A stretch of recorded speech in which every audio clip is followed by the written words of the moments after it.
Welcome back to the channel the গ্লি group of learning English easily. আমরা এখন করছি voice change সিরিজের class. Already WS যুক্ত interrogative সেন্টেন্সের একটা পার্ট আলোচনা করে ফেলেছি। আজকে এই ডাব্লিউএস যুক্ত ইন্টারোগেটিভ সেন্টেন্সেরই লাস্ট পার্ট আলোচনা করব, যেখানে আমরা আলোচনা করব হু, হুম, হোয়াট আর হুইজ দিয়ে। এই চারটি ডাব্লিউএস শব্দযুক্ত ইন্টারোগেটিভ বাক্যকে কিভাবে ভয়েস চেঞ্জ করতে হয় সেটা জানবো আজকের ভিডিওতে। চলো শুরু করা যাক আজকের ক্লাস। প্রথমেই আমরা দেখব হু দিয়ে ভয়েস চেঞ্জ। তো বলে রাখি, হু হচ্ছে অলওয়েজ সাবজেক্টিভ ফর্মে থাকে হু, এবং এই হু এর অবজেক্টিভ ফর্ম হচ্ছে হুম। যেমন এই ভয়েস চেঞ্জের ফার্স্ট পার্ট আমি বলেছিলাম, আই এর সাবজেক্টিভ ফর্ম হলে অবজেক্টিভ ফর্ম হবে মি, উই এর ক্ষেত্রে আস, ইউ এর ক্ষেত্রে ইউ, হির ক্ষেত্রে হিম, সির ক্ষেত্রে হার, দের ক্ষেত্রে দেম, তেমনি হুর ক্ষেত্রে হচ্ছে হুম, WHOM হুম। এবার আমরা শুরু করব। দেখো, হু কুকস রাইস, এক্ষেত্রে হুটা হচ্ছে সাবজেক্ট, কুকসটা হচ্ছে V1, রাইসটা হচ্ছে অবজেক্ট। তাহলে অবজেক্টটা সাবজেক্টে আসবে, সাবজেক্টটা অবজেক্টে যাবে। সেক্ষেত্রে এখানে আমাদের প্যাসিভ ভয়েসের ক্ষেত্রে কি হবে? রাইস ইজ কুকড বাই, হু এর অবজেক্টিভ ফর্ম আমরা আগেই বললাম হুম। এটা হলো অ্যাকচুয়ালি ভয়েস চেঞ্জ। এবারে এটাকে আমাদেরকে সাজিয়ে লিখতে হবে, তবে আসল অ্যান্সারটি পাওয়া যাবে। এই বাই হুম অংশটিকে আমরা প্রথমে লিখব, বাই হুম। এবার যে অংশটি পড়ে রইলো রাইস ইজ কুকড, এটাকে ইন্টারোগেটিভ ফরম্যাটে নিয়ে যেতে হবে, অর্থাৎ অক্সিলিয়ারি ভার্বটিকে সাবজেক্টের আগে দিতে হবে। তাহলে ইজ রাইস কুকড দিয়ে জিজ্ঞাসা চিহ্ন বসে যাবে। তাহলে হু কুকস রাইস, এটার ভয়েস চেঞ্জ হবে by whom is rice cooked. এবার এইভাবে আমরা করতে পারি। আর যদি শর্টকাটে করতে হয় আমি পরেরটায় দেখাচ্ছি। দেখো, এখানে আমি ডিরেক্ট প্যাসিভে করব শর্টকাটে। সেটা হচ্ছে হু থাকলে আমি এখানে হু এর জায়গায় বসিয়ে দিলাম বাই হুম। তাহলে পরে রইলো ব্রোক দ্য গ্লাস। তাহলে এই দা গ্লাসটা হচ্ছে আমার অবজেক্ট, আর ব্রোকটা হচ্ছে V2।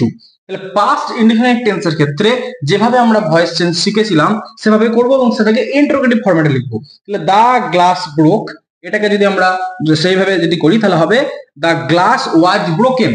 The glass was broken K interrogate করলে হবে ওয়াজ দ্য গ্লাস ব্রোকেন,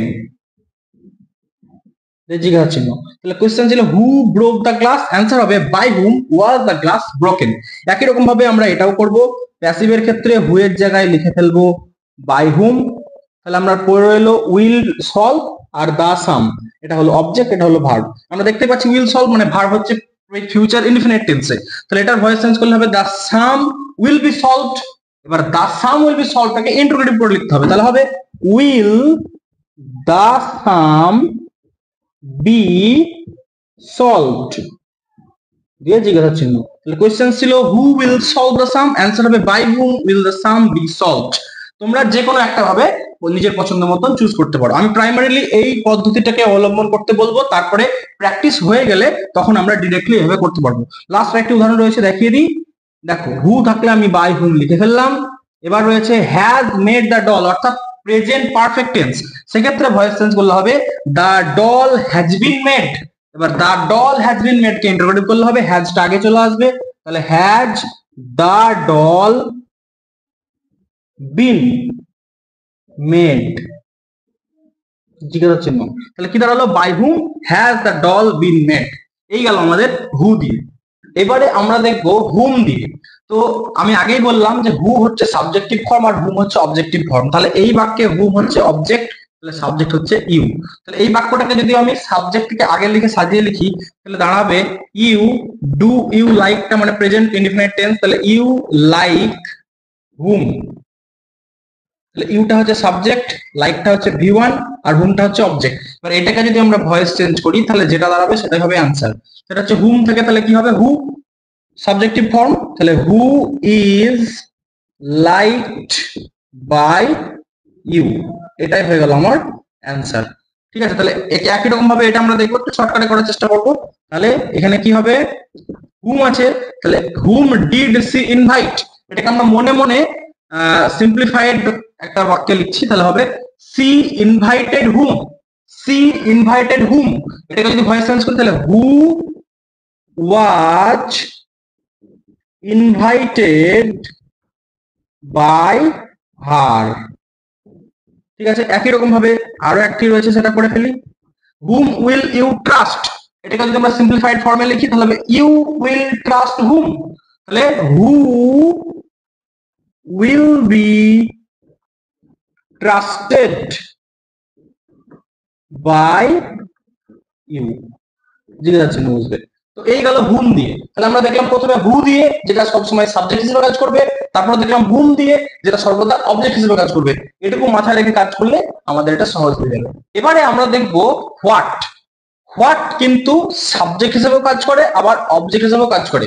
এই ডায়াগ্রামটা লক্ষ্য করো, এখানে হোয়াটকে আমি একদিকে সাবজেক্ট লিখেছি, একদিকে অবজেক্ট লিখেছি, অর্থাৎ হোয়াটের কিন্তু দ্বৈত সত্তা রয়েছে, কখনো সাবজেক্ট হিসেবে কাজ করতে পারে, কখনো অবজেক্ট হিসেবে কাজ করতে পারে। তো আমি বাঁ দিকে সাবজেক্ট হিসেবে হোয়াটের যে ফাংশন এবং তার ভয়েস চেঞ্জ দেখাবো, এবং ডান দিকে অবজেক্ট হিসেবে হোয়াটের যে ফাংশন এবং তার ভয়েস চেঞ্জ সেটা আমি দেখাবো। দেখো প্রথম ক্ষেত্রে হোয়াট মেক্স হিম হ্যাপি, কি তাকে খুশি করে, তাহলে হোয়াটটা হচ্ছে সাবজেক্ট, ভি1 অবজেক্ট। এটাকে যদি আমি ভয়েস চেঞ্জ করি তাহলে কি দাঁড়াবে, হিমটা হয়ে যাবে হি, প্রেজেন্ট ইনডিফিনিট টেন্স, তাহলে ইজ মেড, বাক্যের বাকি অংশ হ্যাপি বাই হোয়াট। এবার এটাকে আমরা একটু সাজিয়ে লিখবো, তাহলে আমাদের আসল অ্যান্সার পাওয়া যাবে। তাহলে বাই হোয়াট এটাকে আমরা লিখবো আগে, বাই হোয়াট। এরপরে হি ইজ মেড হ্যাপি পড়ে থাকলো, এটাকে ইন্টারোগেটিভ করবো, অর্থাৎ অক্সিলারি ভার্বটিকে সাবজেক্টের আগে বসাবো। তাহলে ইজ হি মেড হ্যাপি, অনেকটা ওই হু দিয়ে ভয়েস চেঞ্জের মতো। এখানে হু সাবজেক্ট হিসেবে কাজ করছিল, এখানে হোয়াট সাবজেক্ট হিসেবে কাজ করছিল, একই রকম ভাবে। ঠিক আছে, তাহলে এটা আমরা ডিরেক্ট করব। ডিরেক্ট করলে কি হবে, দেখো what made him sad, what subject, made ভি2, হিম হচ্ছে অবজেক্ট।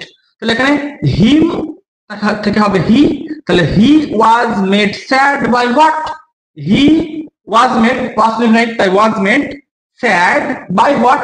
এটাকে সাজিয়ে লিখলে কি হবে, by what was he made sad, by what was he made sad. এবার আমরা দেখবো হোয়াট এর অবজেক্ট হিসাবে যে ফাংশন এবং তার ভয়েস চেঞ্জ। তাহলে এখানে হোয়াট ডু ইউ ওয়ান্ট, তুমি কি চাও, এখানে ইউটা হচ্ছে সাবজেক্ট আর হোয়াটটা হচ্ছে অবজেক্ট। তাহলে এটাকে যদি আমি সাজিয়ে লিখি ঠিক হুমের মতো, তাহলে এখানে কি দাঁড়াবে, ইউ ডু ইউ ওয়ান্ট, অর্থাৎ প্রেজেন্ট ইনডিফিনিট টেন্স, তাহলে ইউ ওয়ান্ট হোয়াট। ঠিক আছে, তাহলে এখানে হলো সাবজেক্ট, এখানে হলো ভি1, এখানে হলো অবজেক্ট। এটাকে যদি আমি এবার চেঞ্জ করি তাহলে আমাদের অ্যান্সার চলে আসবে। তাহলে হোয়াটটা আগে চলে আসবে, ইনডিফিনাইট, তাহলে is wanted present indefinite by you, এটা হলো আমাদের অ্যান্সার। লাস্টে জিজ্ঞাসা ছিল what is wanted by you. একই রকম ভাবে যদি আমরা এটা করি, এখানে আমরা ডিরেক্ট করব হোয়াট ডিড সি বাই, তাহলে এটা যদি আমরা সিম্পলিফাইড ফর্মে লিখি তাহলে হবে সি বট হোয়াট। এবার সি বট হোয়াট কে যদি আমরা চেঞ্জ করি তাহলে হবে what was bought by her, এটা হবে answer, what was bought by her, এটা হলো আমাদের অ্যান্সার। লাস্টে জিজ্ঞাসা চিহ্ন বসবে। তো এই ছিল আমাদের হোয়াট এর দ্বৈত সত্তা, সাবজেক্ট হিসাবে এবং অবজেক্ট হিসাবে, তার ফাংশন এবং ভয়েস চেঞ্জ দেখানো হলো। এবারে আমরা দেখবো হুইচ। হুইচটা জেনারেলি ডিটারমিনেন্ট হিসেবে কাজ করে, অর্থাৎ কোনো নাউনের আগে বসে সেই নাউনকে মডিফাই বা কোয়ালিফাই করে। একে আমরা ইন্টারোগেটিভ অ্যাডজেক্টিভও বলতে পারি। তো এটা ডিটারমিনেন্ট হিসেবে কাজ করে এবং জেনারেলি সুতরাং এটা আমার অবজেক্ট হিসাবে থাকবে যে কোনো বাক্যে। ঠিক আছে, which book did you order, এক্ষেত্রে হুইচ বুকটা হচ্ছে অবজেক্ট আর ইউটা হচ্ছে সাবজেক্ট। এটাকে যদি আমরা সিম্পলিফাইড ফর্মে লিখি তাহলে হবে ইউ ডিড ইউ অর্ডার, মানে পাস্ট ইনডিফিনিট টেন্স, তাহলে ইউ অর্ডারড হুইচ বুক, এটা হচ্ছে আমাদের সিম্পলিফাইড ফর্ম। এবার সিম্পলিফাইড ফর্মের মধ্যে আমরা দেখতে পাচ্ছি ইউটা হচ্ছে সাবজেক্ট, অর্ডারটা হচ্ছে ভি2 আর হুইচ বুকটা হচ্ছে অবজেক্ট। এটাকে যদি আমরা ভয়েস চেঞ্জ করে প্যাসিভে করি তাহলে আমাদের সোজাসুজি চলে আসছে which book was ordered by you, এটাই হবে আমাদের answer, which book was ordered by you. এবার আমরা নেক্সট যেটা উদাহরণ আছে দেখবো এবং সেটাকে সরাসরি করার চেষ্টা করবো। দেখো হুইচ শাড়ি, এটা হচ্ছে অবজেক্ট, হ্যাড সি বট, এই সিটা হচ্ছে সাবজেক্ট। এটাকে সিম্পলিফাইড ফর্ম করলে কি হবে, she has bought which sari, she has bought which sari. এটাকে যদি আমরা প্যাসিভে করি তাহলে হবে which sari has been bought by her. Directly হবে, ডিরেক্ট। নেক্সট এটা আমরা ডিরেক্টলি করার চেষ্টা করব। দেখো which dish does he like, which dish এটা হচ্ছে অবজেক্ট আর হিটা হচ্ছে সাবজেক্ট, ডাজ হি লাইক এটা হচ্ছে প্রেজেন্ট ইনডিফিনাইট টেন্স। তাহলে এটাকে যদি আমরা সিম্পলিফাইড ফর্মে করি তাহলে হবে he likes which dish, he likes which dish. এবং সেটাকে যদি প্যাসিভ করি তাহলে হবে which dish is liked by him. তো এই গেল আমাদের হুইচ দিয়ে। তো আজকে আমরা একসঙ্গে হু, হুম, হোয়াট এবং হুইচ এই চারটি ডাব্লিউএইচ যুক্ত ইন্টারোগেটিভ সেন্টেন্সের ভয়েস চেঞ্জ দেখলাম এবং এটি সম্ভবত আমাদের ইন্টারোগেটিভ বাক্যের ভয়েস চেঞ্জের লাস্ট পার্ট। এবং এখান থেকে আমি খুব স্পষ্ট এবং সুন্দর সহজভাবে বোঝানোর চেষ্টা করলাম যে কিভাবে ভয়েস চেঞ্জ গুলো হয়। এগুলো মুখস্থ করার জিনিস একেবারেই নয়, এগুলো সম্পূর্ণ বোঝার এবং টেকনিক্যাল জিনিস। এই টেকনিক্যাল গ্রামাটিক্যাল পার্ট গুলো যদি তোমরা বুঝে নিতে পারো তাহলে ভবিষ্যতের স্টেপ গুলো পার করা আরো সহজতর হবে। তাই আমি আশা করব আমার এই ভিডিও দেখে তোমরা সম্পূর্ণভাবে সুষ্ঠুভাবে শিখতে পারছো এবং এগিয়ে যেতে পারছো তোমাদের ইংরেজি গ্রামারের জার্নিতে। তাই এই চ্যানেলের সঙ্গে জুড়ে থাকো, আমার সঙ্গে জুড়ে থাকো, শিখতে থাকো, শেখার সঙ্গে থাকো। চলো আজকের ক্লাস এই পর্যন্তই, আবার দেখা হচ্ছে পরের ভয়েস চেঞ্জ সিরিজের নেক্সট ভিডিওতে। ততক্ষণ টাটা।